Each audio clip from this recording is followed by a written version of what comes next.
My name is Brian Connors. I used to give a lot of flight instruction and I ran a couple of good businesses. A cousin came on to me when I returned to the north and I wanted to talk to my family. She made it's sort of a sexy move with showing her breasts a little bit.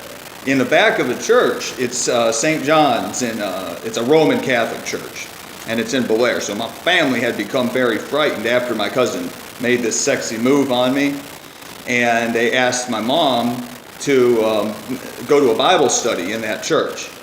Another cousin by the way, had also come on to me up in Chicago, where they have the eternal flame that burns all the time in the town, in the center of town.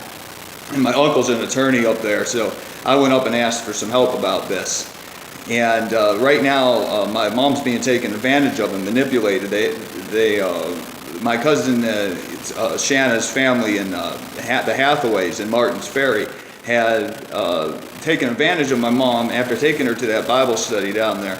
They asked her to be a good member of the family and sell the home that we live in.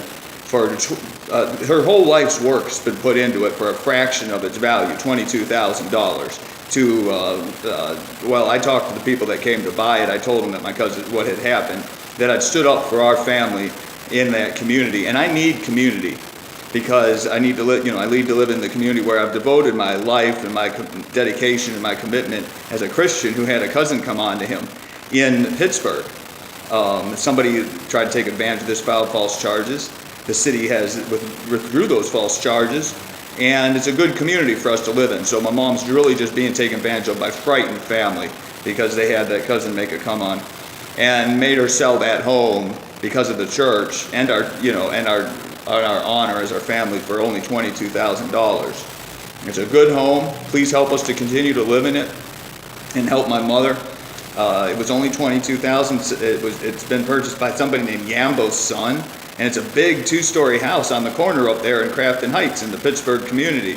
So please help Yanbo Sun to understand that she was taken advantage of when my aunt showed up. They tried to say, "Oh, you're crazy, you're mentally ill," because they knew what they had done and tried to confuse Yanbo Sun. So she ended up, a person came by named Mike and said, "Oh, I can see you're not mentally ill," but they took advantage of the situation, being Asian, not understanding about family honor in America. That when somebody does something like that, comes onto you in a church, you stand up for what's right, and you continue to live in your community. So please continue to help my family, help by talking to Yanbo Sun, and get that home restored to us. It's at 1200 Earlham Street in the Crafton Heights area of the city of Pittsburgh. And if you get that home back into my mother's possession, she's a hard-working woman. Anything that you could do would be extremely helpful for us and our family. Thank you. And God bless.